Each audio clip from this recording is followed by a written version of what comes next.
low interest, flexible repayment, minimal documentation. Repco Home Loans. Your journey to home ownership is just a step away. Taste the daily. Taste the daily. மூச்சு திணறல், மூச்சு இழைப்பு, குரட்டையால் அவதியா? நுரையீரலை ஆரோக்கியமானதாக்கி எளிதாக சுவாசித்திடுங்கள். தங்கம் 24x7 asthma சிகிச்சை நாமக்கல் மற்றும் கான்பூர். இடைத்தேர்தலிலே ஒரு மகத்தான வெற்றியை பெற்றிருக்கிறது.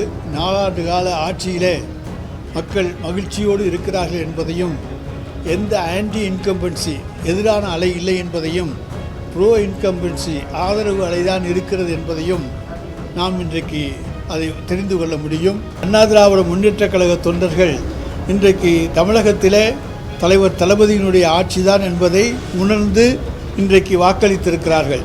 இதுக்கு போட்டிருக்கலாம், நோட்டாவுக்கு போட்டிருக்கலாம்.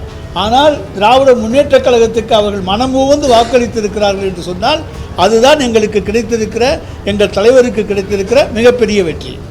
தேர்தலிலே இடைத்தேர்தலிலே திராவிட முன்னேற்றக் கழக கூட்டணி 1,15,709 ஓட்டுக்கள் பெற்று ஒரு மகத்தான வெற்றியை பெற்றிருக்கிறது.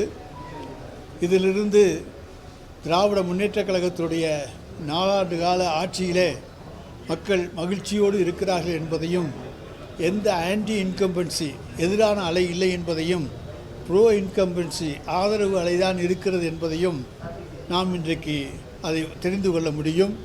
அதோடு இல்லாமல் 2024 நாடாளுமன்ற தேர்தலிலே அண்ணா திராவிட முன்னேற்றக் கழகம் 34,817 வாக்குகளை பெற்றது.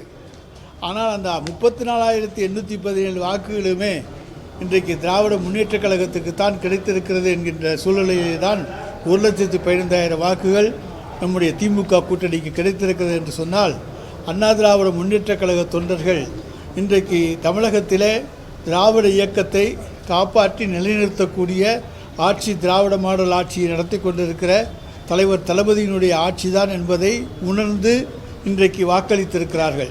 ஏன்னா எப்போவுமே அவங்க வேறு யாருக்கு ஓட்டு போட மாட்டாங்க, முதல் முறையாக வாக்களித்திருக்கிறார்கள். அந்த வாக்குகள் அனைத்தும் இன்றைக்கு திமுக கூட்டணிக்கு தான் கிடைத்திருக்கிறது. குறிப்பாக சொல்ல வேண்டும் என்று சொன்னால், எடப்பாடி பழனிசாமி அவர்கள் பொதுச் செயலாளராக பொறுப்பேற்ற பிறகு 11 முறை தோல்வியடைந்திருக்கிறார். இப்படி தொடர் தோல்வி அடைந்த ஒரு அரசியல் தலைவர் அவராகத்தான் இருக்க முடியும். இதிலிருந்து அண்ணா திராவிட முன்னேற்றக் கழகத்தை வெற்றி பாதையில் அழைத்து செல்வதற்கு அவருக்கு எந்த விதமான தகுதியும் இல்லை என்பது இன்றைக்கு நிரூபணமாகி இருக்கிறது. அங்கே இருக்கக்கூடிய தலைவர்கள் எல்லாமே வெறுப்போடு தான் இருக்கிறார்கள். மறைமுகமாக பாஜக கொண்டு வருகிற திட்டங்களை ஆதரிப்பார், வெளிப்படையாக பாஜகவை எதிர்ப்பார், மறைமுகமாக பாஜக கொண்டு வருகிற திட்டங்களை ஆதரிப்பார். அப்படிப்பட்ட சூழலை தான் இன்றைக்கு நிலவி கொண்டிருக்கிறது. எனவே இந்த ஈரோடு கிழக்கு சட்டமன்ற தேர்தல் என்பது நம்முடைய மாண்புமிகு தமிழ்நாடு முதலமைச்சர் அவர்கள் கடந்த 4 ஆண்டுகளிலே செயல்படுத்திய காலை உணவு திட்டம், விடியல் பயண திட்டம், மக்களை தேடி மருத்துவ திட்டம், இன்னுயிர் காப்போம் நம்மை காக்கும் 48 திட்டம், தமிழ் புதல்வன் திட்டம், புதுமை பெண் திட்டம், மகளிர் உரிமை தொகை திட்டம், எப்படி பல்வேறு புதுமையான திட்டங்கள் எல்லாம் யாரையும் பார்த்து நாங்கள் காப்பியும் அடிக்கவில்லை, ஸ்டிக்கரும் ஒட்டவில்லை, எல்லாம் எங்களுடைய திட்டங்கள். அந்த திட்டங்களுக்கு கிடைத்திருக்கிற வெற்றி தான் இந்த மிகப்பெரிய வெற்றி என்பதை நான் இங்கே தெரிவித்துக்கொள்ள கடமைப்பட்டிருக்கின்றேன். எனவே இன்றைக்கு மக்கள் மனதிலே இன்றைக்கு ஆட்சிக்கு ஆதரவான அலை வீசிக்கொண்டிருக்கிறது என்பதை ஈரோடு இடைத்தேர்தல் மீண்டும் நிரூபித்திருக்கிறது என்பதை தெரிவித்துக்கிறேன்.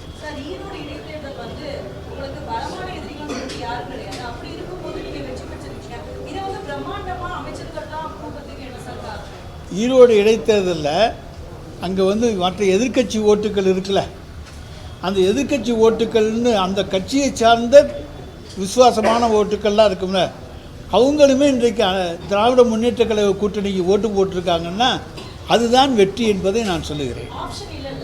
ஆப்ஷன் இல்லைன்னா இன்னொரு ஆப்ஷன் இருந்துச்சு போட்டிருக்கலாம், நோட்டாவுக்கு போட்டிருக்கலாம்.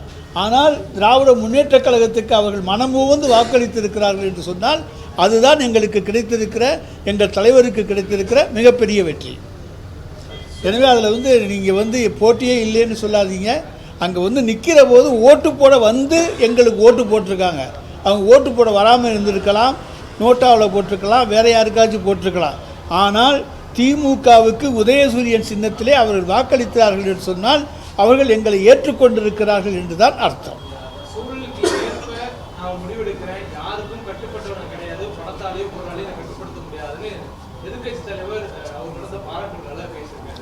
அதே நேரத்தில் இந்த திமுக அரசு வெறும் 15% பணிகள் முடிக்கிறதுக்கு 4 ஆண்டு காலம் தாமதப்படுத்துதுன்னு சொல்றாரு. அத்திக்கடவு திட்டத்தில் அரசு மீது குற்றச்சாட்டு வைக்கிறார். அத்திக்கடவு அவிநாசி திட்டம் முழுமையாக முற்று பெற்றிருக்கிறது. திறப்பு விழா தான் நடத்த வேண்டும். அது அவருக்கும் தெரியும். அங்கே இருக்க எங்களுடைய அமைச்சர் முத்துசாமி அவர்களும் அதை தொடர்ந்து சொல்லி கொண்டிருக்கிறார் என்பது உங்களுக்கு தெரியும். அவருக்கு எந்த பயமும் கிடையாது என்பதெல்லாம் தவறு. இன்றைக்கு கட்சி அவருடைய கட்டுப்பாட்டில் இருக்கிறதா என்பதை அவருடைய முன்னாள் அமைச்சர்களாக இருந்தவர்களே இன்றைக்கு பேசுகின்ற பேச்சுக்கள் உங்களுக்கு எடுத்துக்காட்டும். எனவே கட்டுப்பாட்டிலே கட்சியை கொண்டு வருவதற்கு அவர் இன்றைக்கு படாத பாடுபட்டு கொண்டிருக்கிறார். தொடர்ந்து சீமான் மீது அவதூறாக பேசுறதுக்கான பல்வேறு ஸ்டேஷன்ல வழக்கு பதிவு பண்ணிருக்காங்க. ஆனா எந்த வழக்கையுமே அவருக்கு கைது செய்யப்படலை. அதே போன்று திருப்பரங்குன்ற விவகாரத்துல ஒவ்வொன்றா கேள்வி வழக்கு பதிவு பண்ணப்படாமல் இருக்கு. சீமான் அதாவது அவதூறு வழக்குகள் அது வந்து பதிவு பண்ணிவிட்டு, அதாவது வழக்கு பதிவு செய்துவிட்டு அது நீதிமன்றத்துக்கு சென்று அங்கே வந்து வழக்கு தொடர்ந்து கொள்ளலாம். அதுக்கு வந்து கைது தான் பண்ண வேண்டும் என்பது கட்டாயமல்ல. கைதும் செய்யலாம், செய்யாமலும் விட்டுவிடலாம். ஆனால் நீதிமன்றத்திலே அவர்கள் வந்து ஆஜராகி தான் குற்றவாளி அல்ல, நான் அந்த மாதிரி அவதூறாக பேசவில்லை என்பதை அவர் நிரூபித்தாக வேண்டும். எனவே அவர் அவதூறாக பேசினார் என்று வழக்கு பதிந்திருக்கின்ற பொழுது அவரை நிரூபிப்பதற்கு அவர் கோர்ட்டுக்கு தான் வந்தாகணும். அதனால் கைது செய்யவில்லை என்பதற்காக எத்தனை முறை ஒருத்தரை கைது பண்ணிக்கிட்டே இருக்க முடியும்? எல்லா ஊர்லேயும் அவர் மீது புகார் கொடுக்கின்ற பொழுது மொத்தத்தில் அப்படியே இருக்கிறது. அந்த புகார்கள் மீது விசாரணை நடத்தி குற்றப்பத்திரிகை தாக்கல் செய்யப்படும். அதன் மீது வழக்கு நடக்கும். அவதூறு வழக்கு மட்டும் இல்லை, உள்ளிட்ட வழக்குகள் கூட ஆமாங்க, எல்லாத்துக்கும் வந்து வழக்கு பதிவு செஞ்சுருக்கிறோம். கோர்ட்டு பார்த்துக்கும். திருப்பரங்குன்ற விவகாரத்தில் எச்ராஜா பேசிய விவகாரம் வந்து தேசிய பாதுகாப்புக்கு எதிராக இருக்கு, அவர் மீது அரசு நடவடிக்கை எடுக்கல. தேசிய பாதுகாப்பு என்பது இங்கே எதுவுமே வரல. இந்து முஸ்லீம்கள் ஒற்றுமையாகத்தான் தமிழ்நாட்டில் இருக்கிறார்கள். புதிதாக இப்பொழுது ஒரு மதக்கலவரத்தை உருவாக்க யார் நினைத்தாலும் அதற்கு நாங்கள் இடம் கொடுக்க மாட்டோம். நாங்கள் எல்லோரையும் இன்றைக்கு சமமாக பாவிப்பவர்கள் தான். நாங்களும் முருக பக்தர்கள் தான். முருகன் எங்களுக்கும் வேண்டியவர் தான். எனவே யாரும் வந்து யாரையும் ஏமாற்றி விட முடியாது. எனவே அந்த பிரச்சனையை சுமூகமாக எப்படி தீர்க்க வேண்டும் என்று எங்கள் முதலமைச்சருக்கு தெரியும். சுமூகமாக தீர்ப்பார்.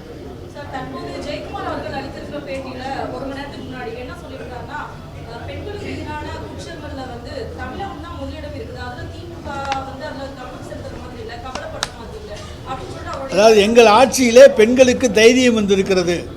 தங்களுக்கு இழைக்கப்பட்ட கொடுமைகளை நாம் நீதிமன்றத்திலோ அல்லது காவல் நிலையத்திலோ புகார் கொடுத்தால் அதற்கு உரிய நடவடிக்கை எடுக்கக்கூடிய காலம், தகுந்த காலம் இதுதான் என்பதை உணர்ந்து இன்றைக்கு பெண்கள் புகார் கொடுக்க முன்வந்திருக்கிறார்கள்.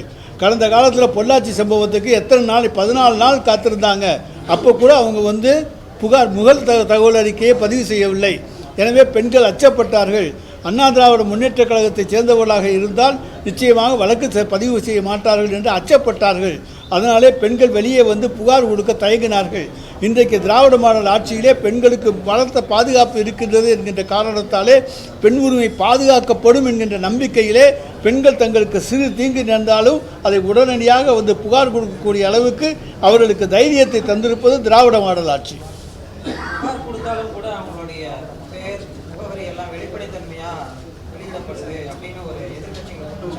சார், அது ஒரு வழக்கில் வந்தது தானே தவிர அதுக்கப்புறமெல்லாம் எந்த இதுலேயுமே புகார்கள்தாரர்களுடைய பெயர்கள் வெளியிடப்படவில்லை.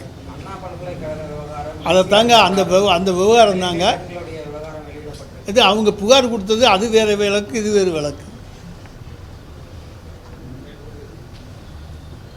இது திமுக கொடியை கட்டிக்கொண்டு அதிமுக அனுதாபிகள் போய் சென்று மறைச்சது. தங்களை காப்பாற்றிக் கொள்வதற்கு கூட இன்றைக்கு அவர்கள் திமுக கொடியைத்தான் பயன்படுத்தி கொண்டிருக்கிறார்கள் என்பதை உணர்ந்து கொள்ளுங்கள்.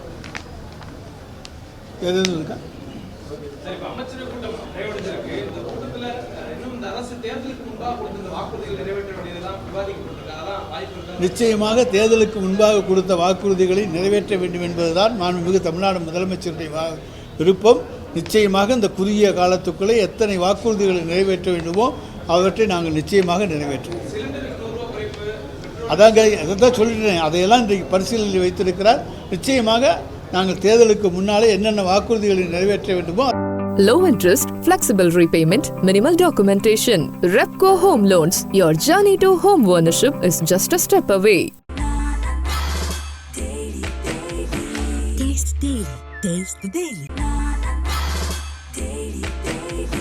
Taste the Daily. Taste the Daily. மூச்சு திணறல், மூச்சு இழைப்பு, குரட்டையால் அவதியா, நுரையீரலை ஆரோக்கியமானதாக்கி எளிதாக சுவாசித்திடுங்கள். தங்கம் 24/7 ஆஸ்துமா சிகிச்சை நாமக்கல் மற்றும் கான்பூர்.